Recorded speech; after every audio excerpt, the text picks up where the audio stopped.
दीजो, लेके होले होले झूठा दीजो, लेके धीरे धीरे झूठा दीजो, लेके होले होले झूठा दीजो, लेके धीरे धीरे झूठा दीजो। दोनों हाथ पकड़ तुम सट गए करनिया झूले पले नाल के होले झूठा दीजो, मेरा लाला झूले पले नाल के होले झूठा दीजो। मेरा लाला झूले पले नाल के होले झूठा दीजो, मेरा लाला झूले पले नाल के होले झूठा दीजो।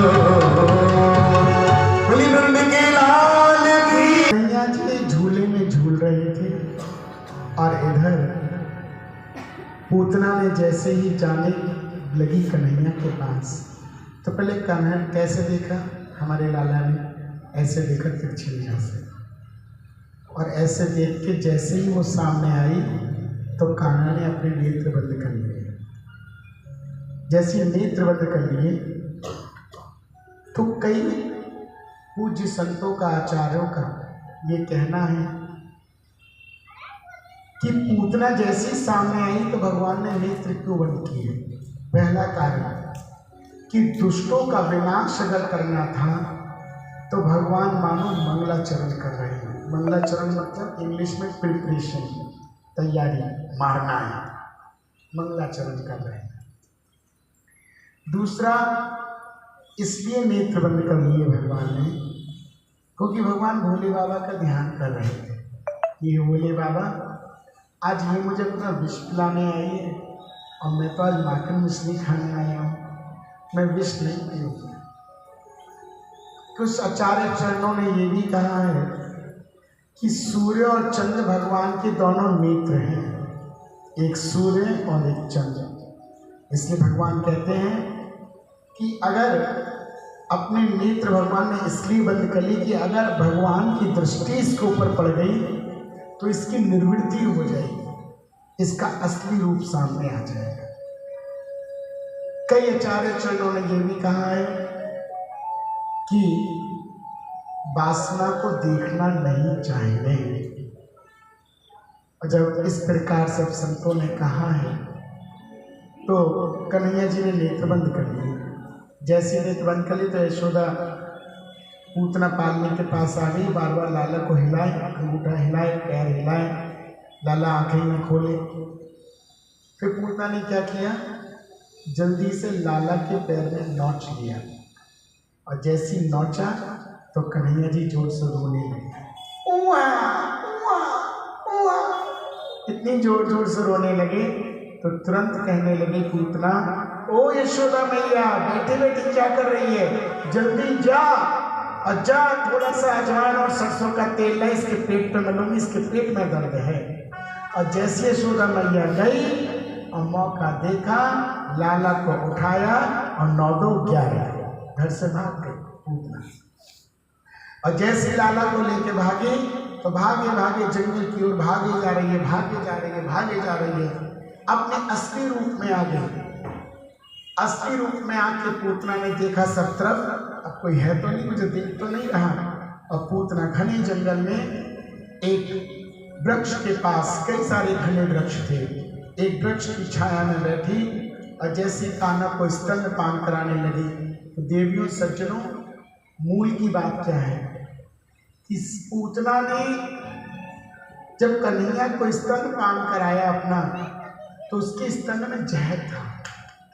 भगवान ने क्या किया, भगवान की कृपा देखिए, भगवान ने सबसे पहले पूतना के उस जहर का पान किया। जहर का पान करने के बाद भगवान ने पूतना के दुग्ध का भी पान किया है। सुखदेव जी कह रहे हैं उसका दूध भी पिया है पूतना के। और पूतना के दुग्ध पीने के बाद पूतना की मृत्यु को पीना शुरू कर दिया, उसको हरण करना शुरू कर दिया। और जैसे उसकी मृत्यु को पीने लगी भगवान, तो कहने लगी मुझता मुझता मुझता मुझता, मतलब छोड़ छोड़ छोड़। कन्हैया जी बोले मौसी जी, या तो हम पकड़ते नहीं हैं और अगर पकड़ लें तो फिर छोड़ते नहीं, अब छोड़ेंगे नहीं। और आखिरकार क्या हुआ कि भगवान ने पूतना का वध कर दिया। पूतना इतनी लंबी चौड़ी थी कि सुखदेव जी ये कह रहे हैं कि 6 कोस तक जितने वृक्ष थे वो सारे उसके गिरने से सारे वृक्ष चकनाचूर हो गए। 6 कोस मतलब एक कोस में 3 किलोमीटर, अब लगा लो आप 9 किलोमीटर हो गए। सारे वृक्ष चकनाचूर हो गए और जैसे धम्म सिनी गिरी तो तुरंत आवाज आई भैया कि कौन गिरा। देखा लाला कहीं तो लाला पालने में है नहीं। यशोदा मैया भागी भागी बाहर आई, बोले मेरे लाला को देखा। तो बालों ने कहा हाँ हाँ हाँ हमने देखा है। हे यशोदा मैया, एक राक्षसी है बड़ी भयानक सी, वो तुम्हारे लाला को ले गई। और तुरंत यशोदा बोली कहाँ ले गई? बोले चलो हमारे साथ। और दर दर एकदम भागे भागे भागे भागे गई। यशोदा मैया क्या देखती हैं कि आज लाला पूतना के वक्ष स्थल पर अपने दोनों हाथों से ऐसे करके खेल रहे। जब खेलते हुए देखा लाला को तो तुरंत यशोदा मैया ने ग्वाल वालों से कहा मेरे लाला को उतारो। तो एक सीढ़ी लगाई और सीढ़ी लगा के लाला को उतारा। यशोदा मैया ने जैसे ही अपने हाथ में लिया तो अपना हाथ में गोद में लेने के बाद पहले लाला को स्तनपान कराया, क्योंकि पहले चेक कैसे करती थी माताएं बच्चों को, ऐसे ही करती थी, डॉक्टर के पास तो जाती नहीं थी। पहले देखती थी दूध पी रहा है नहीं पी रहा, दूध पी रहा है मतलब स्वस्थ है, और नहीं पी रहा तो डॉक्टर के पास जाना है। तो जैसे ही उठाया तो स्तनपान कराया, तो जब कन्हैया जी स्तनपान करने लगे, हाँ मेरा लाला सही है, कोई परेशानी नहीं। इतने में नंद बाबा आ रहे थे, मंत्र का जाप करते हुए। कौन सा? हरि शरणम हरि शरणम हरि शरणम। बोले तुम हरि शरणम कर रहे हो, तुम्हें पता है तुम्हारे लाला को कहा? वो बोले कहा कि देखो जो कौन पड़ी है। हो हाँ, मुझसे वसुदेव जी ने कहा तो था कि आज पूतना गई है, ध्यान रखो अपने लल्ला का कि पूतना ही है। बोले तुम काहे को ध्यान रखोगे, तुम्हें तो कर से मतलब था, टैक्स चुकाया हूँ, कर चुकाया हूँ, अब देखो। बोले चलो कोई बात ना भगवान, मेरे हरि की कृपा हुई है, मेरे हरि ने मेरे लाला को बचा लिया। तो इतने में बोले अब ये बताओ जाको काका ये जो पड़ी है इतनी लंबी चौड़ी।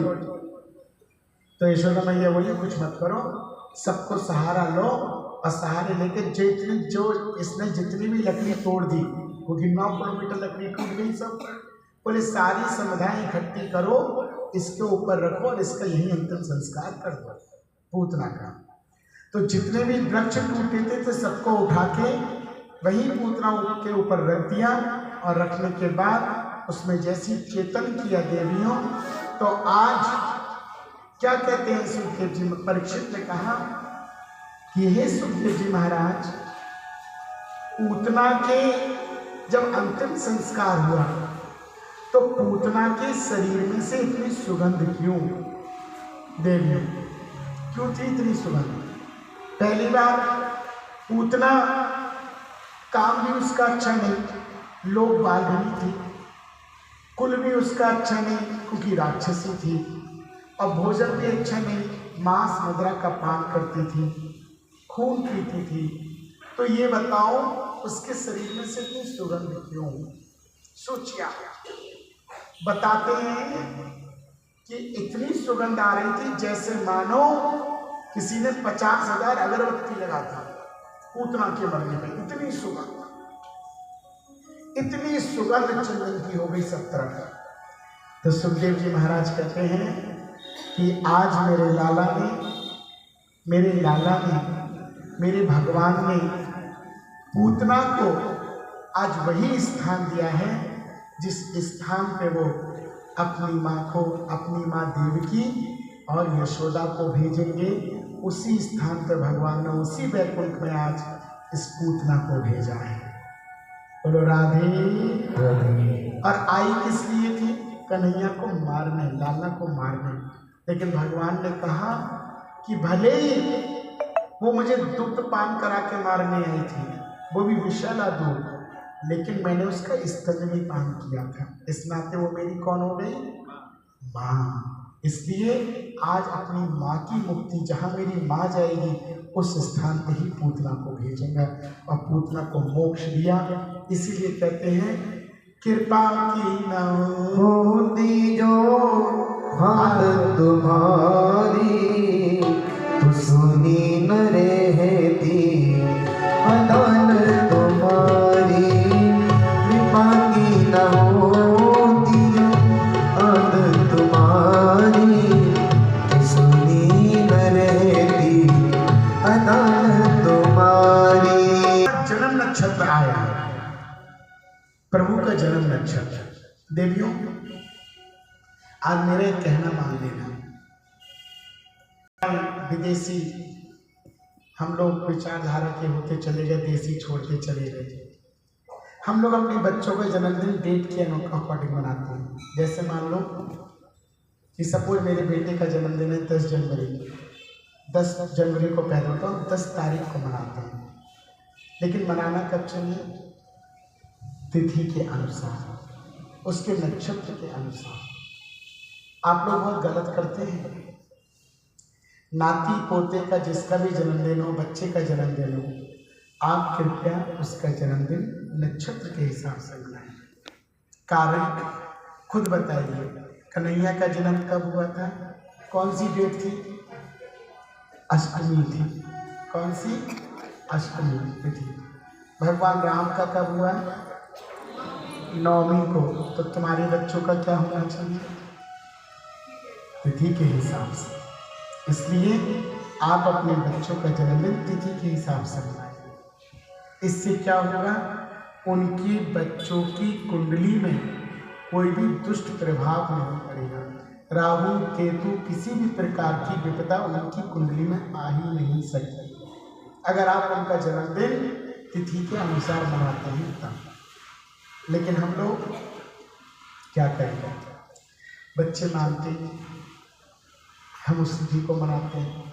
तो आप सबसे निवेदन है कि अगर बच्चे नहीं मानते तो आप इतना काम करें, उस तिथि में अपने घर में सत्यनारायण भगवान की कथा या सुंदरकांड पाठ या कहीं भी गुरुद्वारे में प्रसाद या मंदिर में प्रसाद अपने बच्चे से चढ़वा दिया करें उस तिथि के लिए। किसी को नहीं पता हो तो आप लोग किसी पंडित जी से पूछ के कि भैया हमारा बच्चे की ये तारीख थी, फलाने साल में पैदा हुआ था, इसकी तिथि बता दो। तो पंडित जी आपको तिथि बता देंगे और आप उसकी तिथि पे ही उसका जन्मदिन मनाया कीजिए। बोलो राधे। तो आज भगवान का जन्म नक्षत्र आया। भगवान ने क्या किया? जब बच्चा छोटा होता है तो माँ बच्चे की छोटी छोटी हर आदत का नोट करती है कि आज मेरे बच्चे ने क्या किया, आज मेरे बच्चे ने क्या किया। क्योंकि बच्चा हर 1 महीने में कोई लीला कर देता है नया, कोई नया नाटक उसकी अंग में, उसकी क्रिया में आपको नजर आएगा हर 1 महीने में, आपको पता होना चाहिए। तो आज भगवान ने क्या किया? आज भगवान ने करवट ले ली। पहले तो भगवान ऐसे लेटे रहते थे और आज भगवान ने ली करवट और तुरंत बोले मैया। जैसी मैया बोले करवट बदले तो यशोदा मैया इतनी प्रसन्न हो गई, इतनी प्रसन्न हो गई तो यशोदा मैया ने कहा एरे नाई पूरे ब्रज में लगा दे दुहाई। पहले ना नाई आता था, अब पता नहीं कौन आता है। पहले नाई आता था, नाई को बुलाते थे कि जा पूरे गांव में शोर मचा दे। तो नाई को बुलाया यशोदा मैया ने, क्या कहा?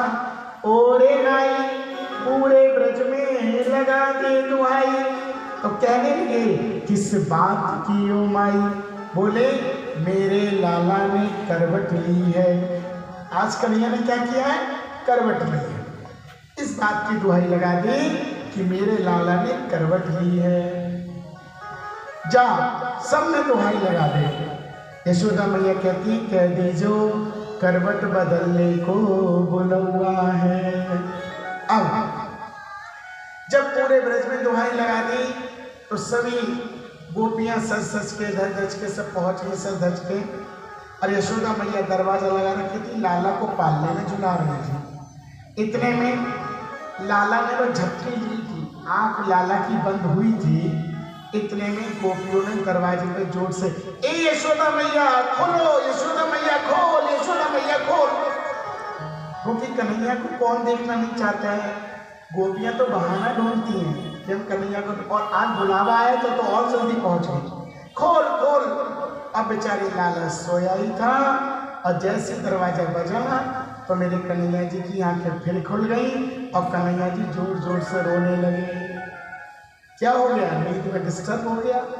और जैसी आजकल तो माँ क्या करती हैं, अगर घर में कोई ना हो और बच्चा नन्ना वाला छोटा बच्चा सो रहा हो और काम वाली आने वाली हो तो उसे फ़ोन करके पहले कह देती है, बैल मत बजाइए, मैं दरवाज़ा खोल के रखूँगी, चुपचाप आ जाइए, फिर उसकी नींद खराब कर देती हूँ। यही होता है, यही करते हैं, सब यही करते हैं ज़्यादातर। तो आज बोले डिस्टर्ब मत कर दिए। अब इनको पता नहीं था, पहले घंटियाँ तो चलती नहीं थी, लिया कुंडा बजाना शुरू कर दिया। और जैसे दरवाजा खोला तो सब, ओ यशोदा मैया कहाँ है तेरा लाला, कहाँ है तेरा लाला। और जो यशोदा मैया राशन पानी लेके चल गई। तुम्हें थोड़ी बहुत तमीज है? बोले कहाँ? बोले अभी सोया था और आते ही तुमने इतनी तेज दरवाजा बजाया, बेचारी की मेरी नींद खुल गई, मेरे लाला की रोने लगा तुम्हारी चिल्लाने से। ये लो, पहले तो हमें बुलाती है, नाई को बुलावा भेजती है और आज हमसे कह रही है कि तुम आंखों में, ये क्या बात है यशोदा मैया। तो तुरंत कहने लगी यशोदा मैया, हम तो तेरे घर आ गए, अब बिना लाला को देखे नहीं जाएंगे। अब तूने कहा है कि भाई आज पालना है, लाला झूल रहा है, हम सब लोग नाचेंगे गाएंगे, तो अब तो हम उससे मना के तभी जाएंगे क्योंकि तूने बुलावा भेजा है। तो इधर तो कहने लगी यशोदा मैया, एक काम करती हूँ, मैं इसको गौशाला में लिटा लाती हूँ। तो गौशाला में बैलगाड़ी थी, पहले बैलगाड़ी होती थी, तो एक पालना इधर बांधा साड़ी का, अब तो बड़े बढ़िया झूले आ गए बच्चों को झुलाने के, तो एक साड़ी का टुकड़ा यहाँ बांधा और एक साड़ी का कोना यहाँ से बांधा, बीच में लाला को लिटा दिया और फिर लाला को झुला दिया। और झुला के आने के बाद इधर कहने लगी, चलो तुम्हारे नाचने का मन है, अब नाचो। और सब मिलकर नाचने लगे। आप सब लोग भी खड़े होकर आज लाला को नचाएं। और नाची नंदी लाले नचावे हरि, तू कन लागे रुन तू झुमके मगे नुपुर लागे, दोनों के पगे तू कन लागे, ठुमक ठुमक पग हरनी कन्हैया, ठुमक ठुमक पग हरनी कन्हैया। और नाचे नचे नाचे नचावे हर की मैया। कृष्ण लाल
कंस का भेजा हुआ सक्तासुर आ गया।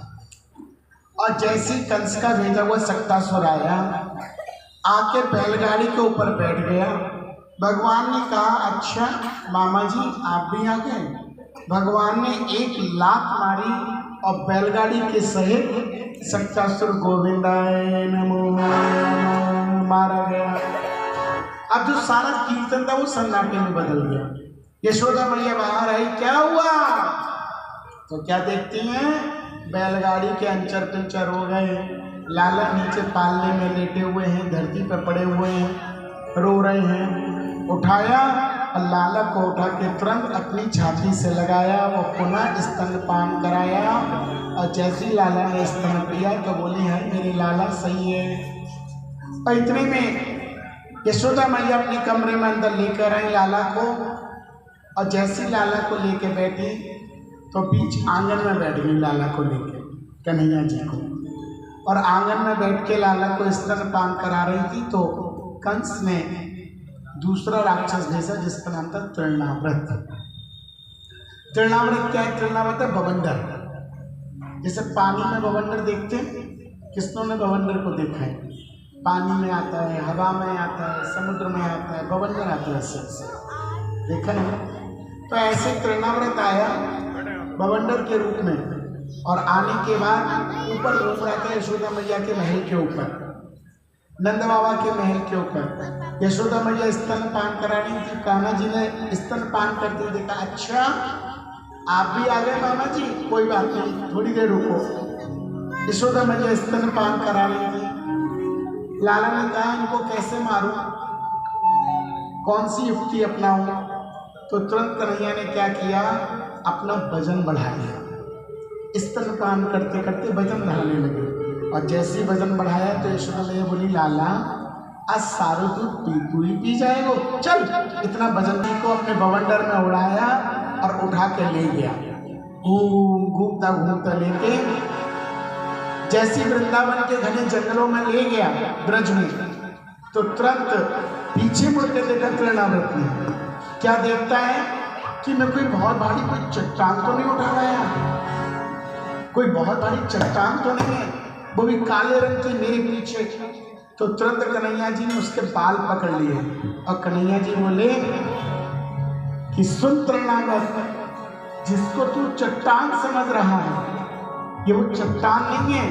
मेरे भक्त मुझे शालिग्राम कह के मेरी पूजा करते हैं, मैं तेरे लिए चट्टान हूँ, लेकिन अपने भक्तों के लिए वही शालिग्राम हूँ। और भगवान ने तृणाव्रत के बाल पकड़े, गोल गोल गोल गोल घुमाया और देखे काली चट्टान में बैठा हुआ, और वही तृणाव्रत गोविंदाय नमो तेरी हो वे जय जयकार, हो कुंज बिहारी तेरी जय हो कुंज बिहारी तेरी जय हो कुंज बिहारी। हमसे अला अवतार आपको जाने सभी जमाना, नित्य किशोरी अटन माता की सब रस कौनी माना। हो तेरी जय हो कुंज बिहारी तेरी जय हो कुंज बिहारी तेरी जय हो कुंज बिहारी तेरी जय हो कुंज बिहारी। बोले बाके बिहारी लाल जय। बैठी तो यशोदा मैया को कहा, यशोदा रोहिणी दोनों आ जाओ आज बहुत। तो तुरंत कहने लगी यशोदा मैया, ये तो हर महात्मा को बड़ा कह देते हैं, कभी समाधि मतलब जैसे किसी सुंदर चीज को देखो, इतना सुंदर क्यों? क्योंकि जैसे कि मेरा गोविंद